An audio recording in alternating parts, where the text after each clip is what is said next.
Hello बच्चों, आज हम लोग एक नया टॉपिक स्टार्ट करने जा रहे हैं इलेक्ट्रोस्टैट्स का। दैट इज, अगर डाइपोल को मैं किसी एक्सटर्नल फील्ड पे रखता हूँ तो उस पर क्या फोर्स लगेगा। ठीक है, वो हम लोग आज देखेंगे इस वीडियो लेक्चर में। दूसरा हम लोग को ये देखना है कि उसमें कितना वर्क किया गया, मतलब कितना पोटेंशियल एनर्जी स्टोर हुई है उसमें। ठीक है, तो ये दोनों टॉपिक अच्छे तरीके से विद डायग्राम विद कॉन्सेप्ट सीखेंगे। चलिए स्टार्ट करते हैं क्लास।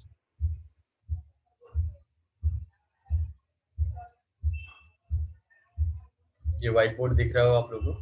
ठीक है, तो सबसे पहले टॉपिक का नाम लिख देता हूँ मैं। टॉपिक का नाम है force on an electric dipole in external electric field. ठीक है, ये टॉपिक है, पहला टॉपिक ये है। फिर हम लोग देखेंगे पोटेंशियल एनर्जी वाला। ठीक है, तो सबसे पहले हम लोग एक्सटर्नल इलेक्ट्रिक फील्ड ड्रॉ कर लेते हैं। ठीक है, अब यहाँ पे एक डाइपोल को हमने प्लेस कर दिया। डाइपोल आप लोगों को पता ही होगा, टू अपोजिट चार्जेस। ठीक है, बट इक्वल इन मैग्नीट्यूड। और डिस्टेंस ले लिया, एक फाइनाइट डिस्टेंस होता है, दैट इज 2a ले लिया यहाँ पे। ठीक है, अब जरा ध्यान से देखिएगा, ये पॉजिटिव चार्ज को हम लोग इलेक्ट्रिक फील्ड जो की डायरेक्शन है उसी डायरेक्शन की तरफ रखेंगे और नेगेटिव को उसके अपोजिट डायरेक्शन में रखेंगे। ठीक है, तो की पॉइंट सबसे पहला मैंने क्या बताया आप लोगों को? की पॉइंट सबसे पहला जो हमारा डाइपोल है, ठीक है, उसमें दो चार्जेस होते हैं, टू चार्जेस। ठीक है, बट वो दो चार्जेस का क्या होता है? मैग्नीट्यूड सेम होता है, but nature is opposite. But opposite in nature, ऐसे लिख सकते हैं, अपोजिट इन नेचर। ठीक है, दूसरी बात हम लोग को क्या है यहाँ पे की पॉइंट रखनी है कि ये दोनों के बीच में जो डिस्टेंस होता है वो काफी लेस होता है, काफी कम होता है। तो ये भी लिख देता हूँ मैं यहाँ पे, distance between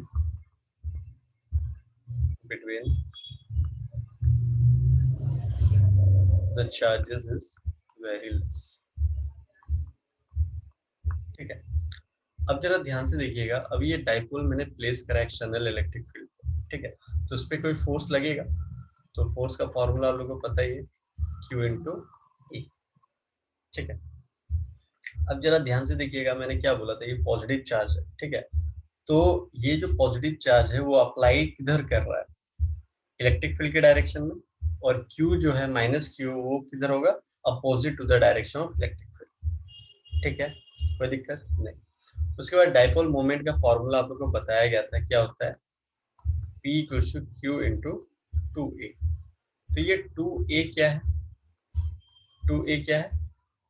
electric dipole moment, sorry, 2a क्या है? Distance between the charges. ये तो इलेक्ट्रिक डाइपोल मोमेंट का फॉर्मूला है ना। तो 2a जो है वो है डिस्टेंस बिटवीन टू चार्जेस। देखो 2a लिखा था ना, डिस्टेंस बिटवीन द चार्जेस। और ये Q क्या है? Q को बोलेंगे magnitude of one charge in electric dipole. क्या बोलेंगे? Magnitude of one charge in electric dipole, in electric dipole. ठीक है, डाइपोल मोमेंट का फॉर्मूला भी देख लिया। ठीक है, इसके बाद क्या है, आपको ये भी पता होना चाहिए कि जो डाइपोल मोमेंट है वो वेक्टर क्वांटिटी है। ठीक है, और इसका डायरेक्शन क्या होता है? Negative to positive. क्लियर है? यहाँ तक बातें सारी क्लियर है? चलो, अब क्या है, अब क्वेश्चन ये है कि ये जो इलेक्ट्रिक फील्ड है वो क्या है? यूनिफॉर्म इलेक्ट्रिक फील्ड है।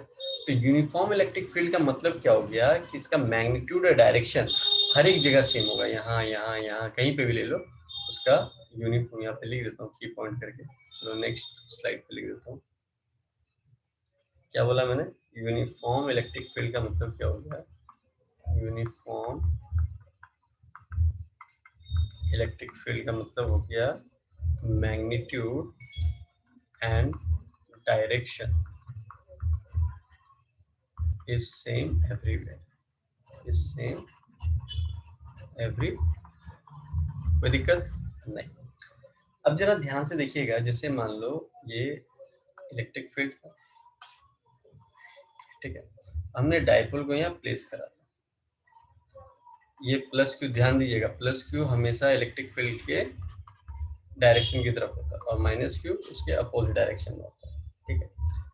अब हमें क्या कैलकुलेट करना है, हमें कैलकुलेट करना है कि फोर्स, क्या फोर्स, अच्छा एक बात बताओ, इस पे जो फोर्स लगा तो ये रोटेट करेगा, तो जब भी रोटेट करता है तो हम लोग क्या फाइंड आउट करते हैं, टॉर्क, पे क्या वर्क करता है, टॉर्क करता है वर्क, क्लियर है। तो टॉर्क वर्क करता है वो तो ठीक है, तो टॉर्क का फॉर्मूला क्या होता है, टॉर्क का फॉर्मूला होता है फोर्स इनटू परपेंडिकुलर डिस्टेंस, ये जो x है that is perpendicular distance, perpendicular distance. तो भाई परपेंडिकुलर डिस्टेंस हम लोग निकालेंगे कैसे, तो इसको क्या करते हैं, थोड़ा सा इधर आगे को बढ़ा दिया, इधर आगे को बढ़ा दिया, थीटा एंगल पे बना रहा था, ठीक है। तो ये तुम्हारा 2a है, ठीक है, और इसको मैंने x सेलेक्ट कर लिया, ये मुझे फाइंड आउट करना है। तो ये तुम्हें p दिया हुआ है, h दिया हुआ है, तो कौन सा लगाएंगे, साइन थीटा लगा देंगे। तो साइन थीटा इक्वल्स टू क्या होता है, p बाई एच, तो x अपॉन क्या हो जाएगा 2a, हमें x फाइंड आउट करना है, तो क्या हो जाएगा 2a साइन थीटा, ठीक है। अब x की वैल्यू यहाँ पे पुट कर दो, f अभी हम लोग निकाल चुके हैं, यही साइड में कर देते हैं, तो इक्वल्स टू f, देखिए क्या निकाल रखा हम लोगों ने, f क्या है QE है ना, f हो गया QE और x मेरा है 2a sin थीटा। अभी डाइपोल मोमेंट आप लोगों को बताया था क्या होता है, P इक्वल्स टू क्या बताया था, Q इंटू 2a, तो Q और 2a ये तो डाइपोल मोमेंट हो गया जिसको P से रिप्रेजेंट करते हैं, तो इसके लिए लिखेंगे P, E तो एज इट इज रहेगा और sin theta as it is हो गया। तो टॉर्क का फॉर्मूला क्या आ गया, PE sin थीटा, ठीक है। बट अगर इसको वेक्टर फॉर्म में लिखना रहेगा, तो वेक्टर फॉर्म में लिखना रहेगा तो क्या लिख देंगे, P क्रॉस E, कोई दिक्कत, तो ये वेक्टर फॉर्म हो गया, क्या हो गया, वेक्टर फॉर्म, ठीक है। अगर इसका डायरेक्शन P क्रॉस E का अगर डायरेक्शन मुझे चेकआउट करना है तो किसके हेल्प से चेक करेंगे, बताया था क्लास 11th में, क्या, right hand thumb, right hand thumb rule से हम लोग चेकआउट करेंगे P एंड E का डायरेक्शन, ठीक है। अब इसके अंदर दो स्पेशल केस होता है, चलिए आइए वो देखते हैं। देखिए टू स्पेशल केस क्या होगा, पहला केस क्या हो गया कि मान लो इलेक्ट्रिक फील्ड ऐसा है, ठीक है। अब मैंने डाइपोल जो है इसके अलाइन करके, मतलब कि जीरो एंगल पे रख दिया, तो ये प्लस क्यू था, ये माइनस क्यू था, ठीक है, और ये मेरा डाइपोल मोमेंट, ठीक है, ये मेरा इलेक्ट्रिक फील्ड। तो जब ये डाइपोल को मैं इस तरीके से रखूंगा, ठीक है, तो यहाँ पे एंगल क्या बनेगा, थीटा क्या बनेगा, 0 डिग्री। तो अभी टॉ का फॉर्मूला क्या देखा था हमने, PE sin थीटा, तो अगर मैं 0 यहाँ पे पुट कर दूंगा तो टॉ कितना हो जाएगा, PE sin 0, sin 0 क्या होता है 0, तो पूरा को 0 बना देगा, तो टॉर्क कितना हो गया मेरा 0 आ गया, ठीक है। अब जरा ध्यान से देखना, मैं बैक कर रहा हूँ, अब जरा यहाँ से ध्यान से देखना, अगर मैं इसको, यहाँ फोर्स लग रहा है, ये रोटेट करेगा, रोटेट करेगा तो कभी ये रोटेट होकर के ऐसा भी तो हो जाएगा ना, इस ऐसे अलाइन हो जाएगा, है ना। तो ये अपने आप हुआ है, ये क्या हुआ, अपने आप हुआ है। तो जब ये अपने आप हुआ है तो इसको बोलते हैं स्टेबल इक्विलिब्रियम, क्या बोलते हैं, स्टेबल इक्विलिब्रियम, ठीक है। अब सेकेंड केस है, अब मान लो ये इलेक्ट्रिक फील्ड है, अब हमने डाइपोल को अपोजिट रख दिया, इधर प्लस क्यू कर दिया, इधर माइनस क्यू रख दिया, ये तो हमारा डाइपोल मोमेंट है, ठीक है। तो इसमें अब थीटा क्या बनाएगा, इसमें थीटा बनाएगा 180 डिग्री, तो टॉ का फॉर्मूला क्या है, PE sin थीटा, है ना। तो टॉर्क इक्वल टू 180 डिग्री रखोगे तो PE sin 180 degree, sin 180 degree क्या होता है 0, तो फिर से ये टॉ क्या हो जाएगा 0, जब टॉ भी जीरो हो गया तो अब क्या होगा कि ये चीज है ना हमने अपने से रखी है, तो इसको बोलते हैं अनस्टेबल इक्विलिब्रियम। अनस्टेबल इक्विलिब्रियम, ठीक है। आई होप ये टॉपिक क्लियर हुआ होगा, ठीक है। अब चलिए आइए हम लोग देखते हैं potential energy of an electric dipole. एक टॉपिक का नाम लिख देता हूँ, potential energy of an electric, ठीक है। ये चेकआउट करेंगे। तो कहानी वही सेम है, इलेक्ट्रिक फील्ड है, डाइपोल रखेंगे यहाँ पे, है ना। अब यहाँ पे जो डाइपोल है इधर फोर्स एफ लगा रहा है, इधर फोर्स एफ लगा रहा है, ठीक है। ये फोर्स दोनों तरफ लगा रहा है। तो अब ये फोर्स लगा रहा है तो ये फोर्स क्या है, इक्वल लगा रहा है but opposite in nature. Force क्या लग रहा है, इक्वली लग रहा है, ठीक है। तो जरा ध्यान से देखिएगा, to calculate the electrostatic potential energy, ठीक है। तो सबसे पहले हम लोग क्या करेंगे, इस डाइपोल को हम इस इलेक्ट्रिक फील्ड में अगर इस पोजीशन में रखते हैं तो हम लोगों ने कितना वर्क डन करा, कितना वर्क डन करा इस इलेक्ट्रिक डाइपोल को, इस इलेक्ट्रिक फील्ड जो एक्सटर्नल इलेक्ट्रिक फील्ड है उसको, डाइपोल को इस इलेक्ट्रिक फील्ड में इस पोजीशन में रखने के लिए कुछ तो वर्क किया होगा मैंने, है ना। तो how much work will be done, that would be store as a potential energy, that would be store as a potential, that will be stored as a potential energy, ठीक है। कोई दिक्कत नहीं। इसके बाद हम लोग करेंगे क्या यहाँ पे, तो फाइनली हमको करना क्या, अगर store as a potential energy हो रहा है तो हमको फाइनली करना क्या, अगर वर्क डन कैलकुलेट कर लेंगे तो पता चल जाएगा कितना पोटेंशियल एनर्जी स्टोर हुआ है, ठीक है। तो वर्क डन कैलकुलेट करने के लिए हम क्या करते हैं कि इस ये जो फोर्स जब लग रहा था तो ये क्लॉकवाइज रोटेट करेगा, ऑब्वियस सी बात है, ठीक है। बट अब क्या मैंने करा है कि एक्सटर्नल टॉर्क लगा करके, मतलब इक्विवेलेंट टू दैट टॉर्क जो ये जैसे ही घूम रहा है, तो इसको क्या करा मैंने, हल्का सा मतलब नेग्लिजिबल टाइप से इसको, एक सेकंड मैं दूसरा डायग्राम करके बताता हूँ, ये एक इसको रब कर देता हूँ,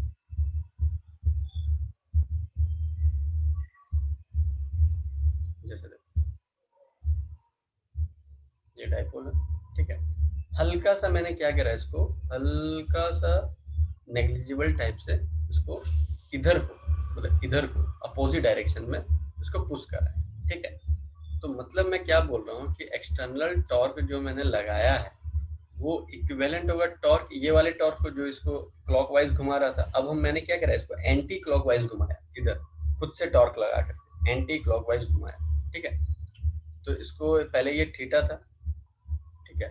तो इसको नाम दे देता हूँ, नेग्लिजिबल टाइप का, तो डी थीटा नाम दे दिया हमने, डी थीटा से घुमाया, ठीक है। तो डी थीटा से घुमाया तो स्मॉल वर्क डन हुआ, स्मॉल वर्क डन में क्या लिखेंगे यहाँ पे लिख देता हूँ मैं, डी डब्ल्यू इक्वल्स टू, अच्छा वर्क डन का फॉर्मूला क्या होता है, अगर लिनियरली के लिए करेंगे तो क्या होता है, फोर्स इंटू डिस्प्लेसमेंट, बट ये रोटेट कर रहा है तो फोर्स को टॉर्क से रिप्रेजेंट करते हैं और यहाँ पे एंगुलर डिस्प्लेसमेंट हो जाएगा, तो डी थीटा, वहाँ डिस्प्लेसमेंट, यहाँ पे एंगुलर डिस्प्लेसमेंट डी थीटा, ठीक है। तो हमको D W equals to tau का तो फॉर्मूला भी हम लोगों ने देखा था कि ई साइन थीटा होता है ना, और ये डी थीटा। अब मेरा क्वेश्चन आपसे ये है कि अगर मान लो यहाँ से ये डी को हटाना है तो इंटीग्रेशन ही यूज होगा। एक तो ये मैथमेटिकल लॉजिक हो गया कि सर डी को हटाना है तो इंटीग्रेशन यूज करेंगे तो डब्ल्यू मिल जाएगा मुझे। लॉजिकल क्या है यहाँ पे डायग्राम पे, लॉजिकली हम लोग ये देखना है हमको कि अगर मान लो फॉर एन एग्जांपल ये थीटा था, अब जैसे मान लो यहाँ से कोई लार्ज एंगल में मैं मूव कर रहा हूँ, जैसे थीटा 1 से थीटा 2 मूव कर रहा हूँ, ठीक है। तो क्या होगा, तो इंटीग्रेशन यूज करना पड़ेगा वहाँ पे। तो हम लोग क्या करेंगे, थीटा 1 से थीटा 2 मूव कर रहे हैं इसको, ठीक है। तो यहाँ से थीटा 1 से theta 2 PE sine theta D theta, ठीक है। तो यहाँ से हट जाएगा ये, तो डब्ल्यू हो गया यहाँ पे, और ये क्या हो जाएगा हमारा, पीई को बाहर कर दिया, θ1 θ2 sin थीटा डी थीटा। अब देखो पी को बाहर इसलिए किया क्योंकि कोई भी थीटा टाइम पे रिलेट नहीं कर रहा, मतलब लगा हुआ नहीं है, इसलिए बाहर कर दिया। ये देखो sin थीटा है और θ1 से θ2, इसलिए उसको अंतर रखा, उसी को इंडिकेट करेंगे। तो W equals to PE, sine theta का इंटीग्रेशन क्या होता है, माइनस कॉस थीटा, और ये हो गया θ1 से θ2 है, ये θ1। अब क्या होगा, upper limit minus lower limit करेंगे यहाँ पे, इसलिए करते हैं। तो W इक्वल्स टू क्या लिखेंगे, पीई, ये था हमारा माइनस कॉस थीटा, यहाँ से θ1 से θ2, ठीक है। तो W इक्वल्स टू माइनस को बाहर कर दो, पीई, ठीक है। अब अपर लिमिट हो गया θ2 माइनस लोअर लिमिट θ1, ये निकल के आ गया, ठीक है। तो अब ये जो वर्क डन हमारा निकला है, तो work done store as a potential energy, क्या लिख सकते हैं, work done store as a potential energy, ठीक है। अब यहाँ पे हमारा जो θ1 था, जैसे मान लो कुछ तो होगा ना, लाइक जैसे मान लो हम मूव कर रहे थे, मतलब θ1 से θ2 मूव किए, तो जब वो θ1 में था तो कुछ तो पोटेंशियल एनर्जी स्टोर हुआ होगा पहले उस पे। तो θ1 पे हमने मान लिया पोटेंशियल एनर्जी U1 होगा, और θ2 में पोटेंशियल एनर्जी जो स्टोर हुआ होगा U2 हुआ होगा, ठीक है। तो चेंज इन पोटेंशियल एनर्जी क्या हो जाएगा, U2 माइनस U1, बताइए सबको, है ना। तो हम यहाँ पे क्या लिख सकते हैं, ये जो हमारा वर्क डन हुआ है, तो चेंज इन पोटेंशियल एनर्जी, तो हम लोग क्या लिख सकते हैं, del U equals to W equals to minus PE cos θ2 से कॉस θ1। अब इसको ऐसे भी तुम लिख सकते हो, कैसे कि ये डेल U को हम लोग लिख सकते हैं del U2 minus U1 equals to minus PE cos θ2 minus, अब इसको माइनस अंदर ही रहने देते, देखो माइनस यहाँ जाके प्लस हो जाएगा, बट मैं प्लस नहीं कर रहा, माइनस बाहर ही रख दिया, तो माइनस पीई कॉस θ1। देखो अब इसको मैंने ऐसे लिखा क्यों है, क्योंकि देखो ये फॉर्मूला तुम तब अप्लाई करोगे जब θ1 से θ2 चेंज किया है, ठीक है। बट अगर कोई पर्टिकुलर एंगल पे ही बोल दे, जैसे मान लो ये इलेक्ट्रिक फील्ड है, ठीक है, यहाँ पे ये डाइपोल है, अब बोलेगा कि भैया ये डाइपोल इसी एंगल पे है, थीटा एंगल पे है, तो अब मुझे आप ये बताइए कि इसमें कितना वर्क डन आपने करा है, कितना वर्क डन करा है, या कितना पोटेंशियल एनर्जी स्टोर हुआ होगा। तो उस समय अगर ये फॉर्मूला तुम यूज करोगे तो गलत हो जाएगा, क्योंकि θ1 से θ2, मतलब θ1 से पहले कुछ एंगल बना हुआ होगा, वहां से θ1 से θ2 लेकर के उसको शिफ्ट करेंगे, तो फिर क्या पोटेंशियल एनर्जी स्टोर हुआ होगा, उसके लिए फॉर्मूला है। बट अगर पहले से ही डाइपोल वहां पे है, अगर आपसे कोई बोल दे कि पोटेंशियल एनर्जी कितना है या वर्क डन कितना आपने किया था, तो उस समय क्या करोगे, उस समय तुम लिखोगे u theta equals to minus PE cos theta. क्यों, क्योंकि यहाँ से कंपेयर कर लिया हमने कि u1 जो हमारा है, वो फिक्स वाला है ना, और फिर u2 से u2 गए थे, u1 से u2 गए थे, तो u1 हमारा क्या है, माइनस पीई कॉस θ1 से θ2 आ रहा है, तब तो थीटा ही है, तो माइनस पीई कॉस थीटा, बस ये फॉर्मूला लगा दोगे, यू विल गेट दैट, ठीक है।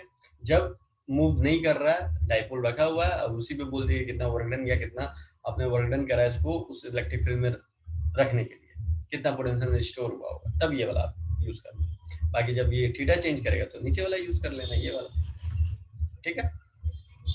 तो आई होप सारी चीजें समझ में आई होगी आप लोगों को। अगर कोई भी डाउट्स, कोई भी दिक्कत है, आप कमेंट करना, फिर हम लोग नेक्स्ट वीडियो में उसको सॉर्ट आउट करेंगे, बट मुझे नहीं लगता कि कहीं प्रॉब्लम आई होगी आप लोग, ठीक है। मिलते हैं नेक्स्ट वीडियो में नेक्स्ट न्यू टॉपिक के साथ। Till then bye bye, take care.